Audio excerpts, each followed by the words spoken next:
O que eu extraí desse capítulo, né? O que me chamou muito a atenção é a questão das alianças, né? Que vai ali na página 82. O que seria alianças de obras e aliança por promessas, né? Como que a gente vive, como que a gente se move dentro desse processo de aperfeiçoamento, que é a obra do Espírito Santo em nós. Então, na aliança de obras, né? Me chamou muito a atenção a questão do... A gente estava falando um pouquinho antes sobre os sentimentos, emoções, né? Quando a gente anda por uma aliança de obras, quem governa a nossa vida são os nossos sentimentos, né? E nós, mulheres, somos boas nisso, né? A gente sente bastante, né? A gente tem muitos sentimentos. Então, os sentimentos, eles nos levam o foco para as feridas da nossa vida. Lembra quando nós falamos sobre ativismo? Então, se eu me movo por obras, eu vou me tornar um ativista, porque eu vou querer agradar as pessoas, eu vou me mover dessa forma, né? E me chamou a atenção porque eu comecei a meditar que se nós somos filhos e somos nascidos de novo, não há nada que nós possamos fazer, porque não tem mérito nenhum em nada que nós possamos fazer. Mas o que a gente pode fazer se a gente sente? O que a gente pode fazer se a gente sente? Não me vem outra resposta a não ser a submissão ao senhorio de Cristo. Porque a palavra nos diz, lá em Romanos, 14, 19, fala sobre o senhorio de Cristo.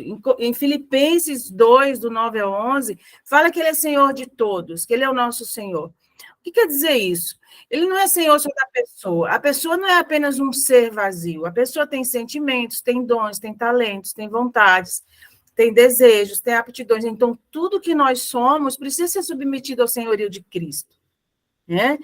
A gente, às vezes, fala assim, não, eu governo meus sentimentos, eu me controlo. A gente não pode fazer nada, porque ele também diz na palavra, sem mim, nada podeis fazer. Então, a gente precisa entender que esses nadas e esse tudo na Bíblia realmente quer dizer o que diz.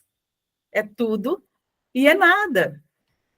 Deus nos olha completamente, minuciosamente. Então, tudo que nós somos, tudo que nós sentimos, precisa ser submetido a esse senhorio de Cristo, Senhorio significa o domínio disso. Às vezes, a gente não consegue controlar as nossas emoções, e quando a gente consegue, é o Espírito Santo que nos ajuda. Então, precisamos entender, muitas vezes a gente ora pedindo para Deus fazer algo nos nossos sentimentos, fazer algo nas nossas emoções, fazer algo nos nossos pensamentos, quando, na verdade, nós precisamos entregar esse senhorio. Isso não quer dizer que a gente vai deixar de sentir, isso não quer dizer que a gente vai deixar de pensar, só que a gente não vai se mover por isso. Porque existe um Senhor sobre isso, que é o Senhor Jesus. Faz sentido para vocês? Foi isso a leitura assim, que a gente extraiu, E quando ela vai falar de aliança de promessas, filho vive de aliança de promessas, O órfão, não tem como a gente falar de rejeição e não falar um pouco de orfandade, Porque andam muito juntas, A ferida do órfão é a rejeição, e aí não é o órfão que não tem pai, a gente já conversou um pouquinho sobre isso, e vamos conversar um pouco mais profundamente lá para frente, Mas, assim, a aliança de promessa, que é para os filhos, a gente não anda ocupado em fazer para agradar o homem. Nós somos movidos por uma obediência, um senso de obediência, mas que com a progressão da nossa firmeza na nossa identidade, passa a ser algo voluntário. Eu não faço mais conta, porque eu ando eu ando no princípio, eu ando na verdade, eu ando na integridade, A palavra não diz que a palavra de Deus é lâmpada para os nossos pés e luz para os nossos caminhos? Então, a gente não vive cheia de dúvidas, a gente não vive cheia de si, mas e se, entende? Porque nós temos uma promessa que já está estabelecida sobre a nossa vida, só que nós precisamos nos apropriar dela. Como é que você se sente ao saber assim que Deus sonhou com você? Ele não é responsável pela maneira como nós viemos ao mundo. Entende? Nós precisamos entender isso, que às vezes a gente pensa que a nossa fica muito presente para nós, que nós existimos a partir da concepção natural, né? E nós precisamos ter sempre, sempre, sempre muito claro em mente que a forma como nós somos concebidos não é uma responsabilidade de Deus. Só que, e também não é responsabilidade de Deus a forma como nós somos educadas, como nós somos criados. A promessa dele não foi revogada. E ele sonhou conosco para nós virmos ao mundo, né? Mas, lamentavelmente, a queda bagunçou com tudo. Mas, ainda que a queda tenha feito todo esse estrago, todo esse dano, nós temos a cruz de Cristo, nós temos o sangue de Cristo que vem e nos reconcilia, já nos reconciliou com ele, para o nosso plano original. Então, as promessas nos fazem ver que Deus tem sonhos para cada um de nós. E aqui fica uma dica. Nós, mulheres, gostamos muito de falar, né? Compartilhar, a gente tem uma necessidade de falar, né? Não compartilhe os sonhos que Deus tem para a sua vida com qualquer pessoa, sabe? Tem coisas até que é para ficar entre nós e Deus. Segredos com Deus. Tenha segredos com Deus. Porque hoje em dia, e cada vez eu acho mais difícil, você encontrar pessoas que se alegrem quando você está feliz, que se alegrem com o teu sucesso. Né? Quando você está com um problema, quando você está com dificuldade, aparecem muitas pessoas para passar a mão na tua cabeça. Que, olha, parece que é uma coisa mesmo, né? Para deixar a gente bem no lugar de vítima mesmo, né? Mas quando a gente está no lugar de liberdade, onde a gente está desfrutando dos sonhos de Deus para a nossa vida, são poucas pessoas que celebram junto, né? Então, assim, cuide dos sonhos que você tem com Deus. Não fique compartilhando, basta você saber, né? A gente saber que a gente não anda por aliança de obra, mas por aliança de promessas, já vai nos levar para um viver em liberdade, tranquilo. A gente não tem mais tanta necessidade de falar. Sabe quando a gente não tem mais aquela fala, eu faço, eu posso, eu tenho. Não existe, essas coisas desaparecem. Você, a tua fala vai ser de glorificar ele, vai ser sempre dando a glória a ele, você só vai falar dele, porque o seu coração está cheio dele, do senhorio de Cristo. Amém, amadas? Então, os filhos revelam o Pai. Né? O filho anda por promessa, por aliança de promessa, para quê? Para revelar o Pai, torna-se parecido com ele. Né? João 15:5 diz, né, que o sem mim nada podeis fazer, que eu tinha falado antes para você, esse é um lugar de filho para mim, para vocês. A gente fala assim, poxa, sem mim nada podeis fazer, mas para mim dá uma ideia assim de descanso muito grande. Eu não preciso fazer nada sozinha. Deus não quer isso para nós. O nosso Pai, ele é tão maravilhoso que esse sem mim nada podeis fazer significa que ele está me dando descanso, ele está me levando para um lugar de dependência, ele está me levando para um lugar de obediência.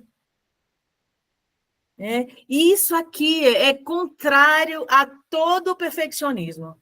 O perfeccionista, ele age no próprio braço. E não, quando ele disse em mim nada podeis fazer, então para que eu tento fazer o perfeito se eu só preciso focar nele? Que é nele que está toda a perfeição, né? Então, me remete a um lugar de descanso, né? Mais para frente um pouquinho, ela vai falar sobre um esforço que nós precisamos dispensar, né? Para sermos maduros. Mas vem cá, o que é esse esforço? Né? Nossa língua, né? Não sei, eu estudei letras, né, gente? Então, assim, tem umas coisas que eu me lembro ainda da faculdade, né? A nossa língua é maravilhosa, é muito rica. A língua portuguesa é uma língua muito rica, mas tem algumas palavras, principalmente quando a gente começa a estudar um pouco a Bíblia, que parece que elas não conseguem dar conta da totalidade do significado. Por isso que eu gosto de estudar a Bíblia sempre com um dicionário bíblico para ir a fundo daquela palavra, né? Então, essa palavra esforço, né, não significa que você tenha que se desgastar para conseguir. Não é nesse sentido que essa palavra diz, né? Essa palavra, ela nos remete a um lugar de dedicação, buscando uma excelência, porque eu estou fazendo para ele todas as coisas, né? Lá em Colossenses 3:23, vai dizer, façamos todas as coisas como se fosse para o Senhor. Quando vem uma autoridade nos visitar, quando a gente vai se apresentar diante de alguém que tem um título, que tem uma patente ou alguma coisa, a gente tem todo um aparato, porque a gente está vendo a pessoa. Mas quando a gente, às vezes, está lá no nosso trabalho, fazendo um trabalho que muitas vezes é pequeno. No meu caso, por exemplo, eu estou lá embalando um livro para enviar. Para quem que eu estou fazendo? Porque se eu estou fazendo trilho, é como se eu estivesse fazendo para ele. Exatamente. Não é o meu perfeccionismo, a minha vontade de ser perfeita, não, é o zelo, e isso não traz peso para a gente. Quando a gente está naquela obrigação de fazer tudo, eu faço perfeito para mostrar para alguém ou para agradar alguém, nunca vai ficar bom. Agora, quando a gente faz naturalmente como se fosse para ele, quando isso já existe dentro de nós, as tarefas cotidianas não têm mais peso. A gente não reclama de limpar uma casa, a gente não reclama de um serviço doméstico, porque a gente está fazendo com... Isso também é adoração. Na nossa vida diária é adoração. Vou contar rapidinho para vocês, eu trabalhei fora muito tempo. Eu era bancária, era executiva no banco. Trabalhei 30 anos no banco. Eu não tinha trabalho em casa, embora eu soubesse fazer, porque minha mãe nos ensinou. Mas eu não tinha obrigação de fazer trabalho em casa. Me aposentei, casei, um belo dia, estou eu limpando as escadas da minha casa. E me veio aquele pensamento, olha como Deus é lindo, né? Me veio aquele pensamento assim, falei, Deus, quem diria, um dia eu tive... Não que eu não pudesse ter, mas enfim, né? Eu estava fazendo serviço doméstico, estava fazendo serviço da casa. E eu gosto de ser dolar, né? Eu gosto muito. Daí, eu falei assim, Deus, quem diria que um dia eu fosse estar trabalhando, limpando a minha casa assim? E eu não queria estar fazendo isso, Deus. Eu queria estar no quarto, estudando a Bíblia, tendo tempo contigo, né? Adorando e tal. Mas o Espírito Santo não me deixou nem muito longe, nos meus devaneios, né? Falou, nisso também você me adora. Exatamente. Entende? Então, a gente vai aprendendo que parece que a gente tem que estar no templo, parece que a gente não pode separar esse tempo aqui, ó, que nós separamos para aprender, para trazer mais cura, para trazer mais filiação, identidade para nós. Parece que a gente está errado, porque a gente tem que, às vezes, ir num compromisso até mesmo da igreja, tá, gente? Até mesmo da igreja, tá? Não, eu tenho que ir. Aí eu tenho que... Não, eu tenho que estar aqui. Não, mas espera aí, se eu não lavar essa roupa, se eu não passar essa roupa, e a gente não se permite. E a gente também... Isso aqui também a gente está adorando a Deus. Sabe por quê? Porque foi Ele que separou esse tempo para nós. Quando o Pai põe a mesa para nós e todos os dias Ele faz isso e eu não me assento, eu estou dizendo que eu não preciso. Amém, glória a Deus. E todos os dias Ele já prepara um banquete para nós. Nós é que nos assentamos, porque a gente tem as outras coisas para fazer. Então, a gente se senta, a gente se alimenta e segue adorando na lavação da louça, na lavação da roupa, na passação da roupa, no trabalho fora, atender pessoas, ainda que online. A gente está adorando, porque o Filho de Deus, ele vive assim. Isso significa fazer todas as coisas como se fosse para o Senhor. A gente não se move mais pelo gosto, sabe, gente? Quando a gente entende que a gente é filho, a gente vai para um lugar de obediência, de fazer o que é preciso, de fazer o que é necessário, de fazer o que é importante para Deus. Não pelo que eu gosto. Até a nossa comida, né? Eu brinco aqui em casa com meu marido. Falo assim, não, essa coisa de já não gosto, já não cabe mais essa roupa, não. A gente tem que fazer o que a gente precisa fazer. O que a gente está chamado para fazer, né? Essa jornada que a gente tem que seguir. Isso é se esforçar para a maturidade, né? Fazendo dessa forma, né? Aí, o meu esforço todo nisso que eu tenho que fazer, a resposta está na Bíblia. Mateus 11, 28, 30. Sabe por quê, gente? Porque vai parecer pesado no começo. Vai parecer que a gente não dá conta. Vai parecer, Senhor, mas eu identifiquei essa raiz de rejeição na minha vida, mas eu não estou dando conta de resolver. Aí aparece um CPF, aparece, às vezes, um CNPJ, aparece nas memórias, porque o processo de ativação da memória é necessário para a gente receber a cura. O próprio Espírito Santo vai ativando a nossa memória. Então, vem as lembranças, vem as memórias, e a gente se vê, às vezes, não dando conta de como fazer tudo isso, porque dói, gente. Eu sei que dói, né? Então, nós temos... Lembra quando eu falei para vocês? Se possível, não façam essa jornada sozinhas, façam acompanhadas com alguém que tenha o mesmo entendimento de cura emocional, biblicamente, mas nada vai substituir Mateus 11, 28, 30. Vinde a mim, todos vós que estáis cansados e sobrecarregados, e eu vos aliviarei. Gente, é nessa hora que a gente vai e a gente coloca assim, porque não adianta, ele já está vendo tudo mesmo, a gente tem que entrar sem roupa, nua, dá nome, dá data, dá CPF, dá ano, dá tudo. O sentimento, eu estou com raiva mesmo. Eu odeio aquela pessoa. Não adianta, a gente pode enganar o pai? Não pode. Né? Não. Quanto mais a gente for sincero, mais cura a gente vai receber, porque ele diz assim: tome sobre você o meu jugo e aprendei de mim, que sou manso e humilde de coração, e acharás descanso para a vossa alma. Né? Então, a gente precisa também, agora, vamos falar um pouquinho sobre essa palavra aprendei. Tá? Aprendei, nesse tempo aqui, nesse texto bíblico, ele dá uma ideia de uma permanência e constância.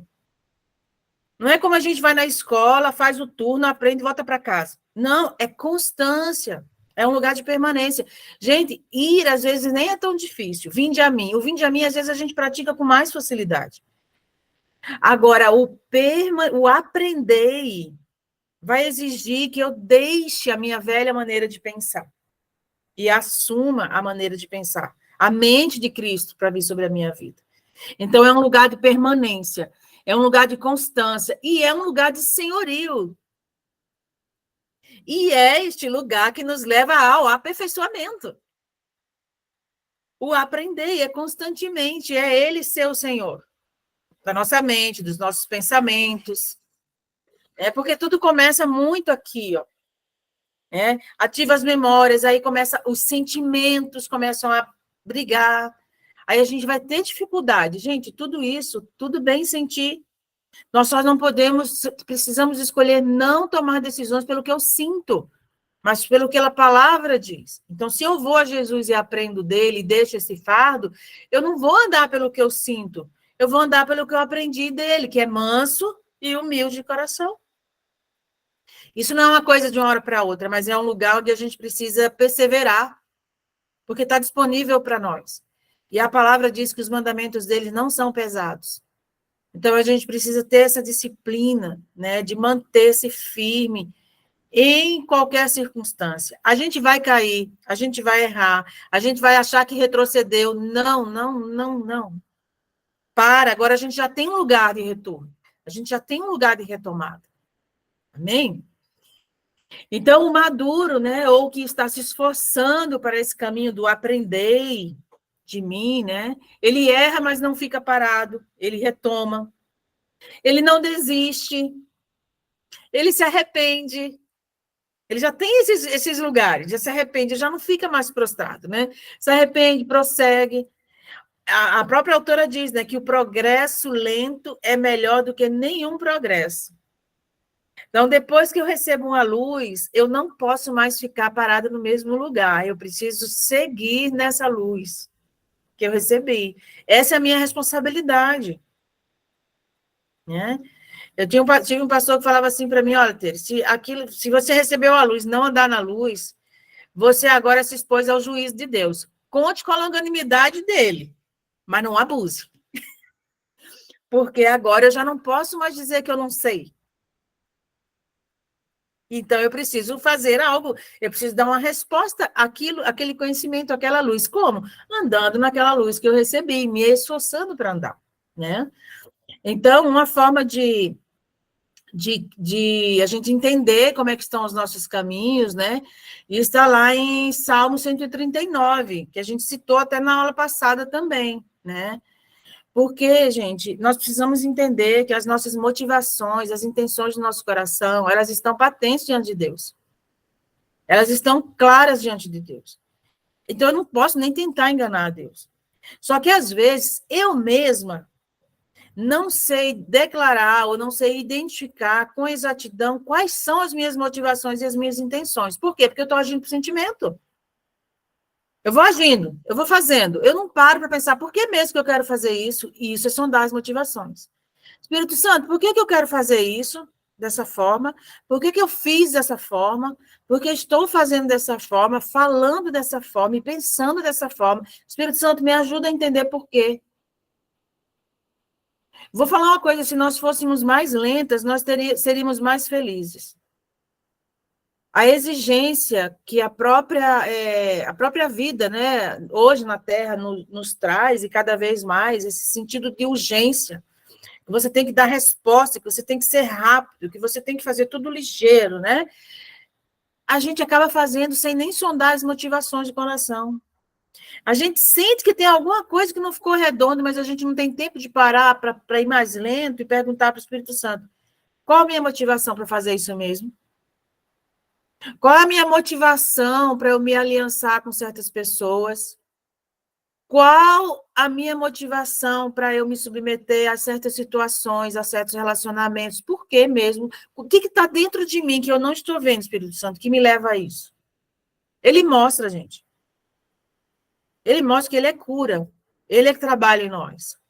Então, assim, mesmo que você não faça isso o tempo todo, porque isso é um exercício, mas no tempo devocional, no tempo a sós com Deus, essa oração precisa ser feita. Ela precisa entrar na nossa vida de uma maneira natural e a gente parar para ouvir. Sonda o meu coração, vê se há em mim caminho mau e guia-me pelo caminho reto. Porque nós temos áreas cegas, gente, nós não vemos. E, inevitavelmente, a gente ainda está na caminhada de se mover muito pelos nossos sentimentos. E onde entra a gente se mover por sentimento, esquece que você não vai ter tempo para a motivação. Por isso, o secreto. Por isso que nós precisamos ter o nosso tempo a sós com o Pai. Pai, sonda aqui, vê se há alguma coisa errada em mim. Olha, se eu passar muitos dias sem ser corrigida, sem receber a correção de Deus, dá certo não, eu tenho que estar ali, sabe? Eu fiz isso hoje, eu falei, meu Deus, tá muito quieto, você fala alguma coisa pra mim. Sim, mas na maioria das vezes, sabe o que vai ser? A gente está correndo demais, a gente não consegue parar. Exatamente. Meu Sabe? Deus. Então tem que ter aquele tempo, porque ele não vai falar conosco no meu tempo, nem no meu relógio. Né?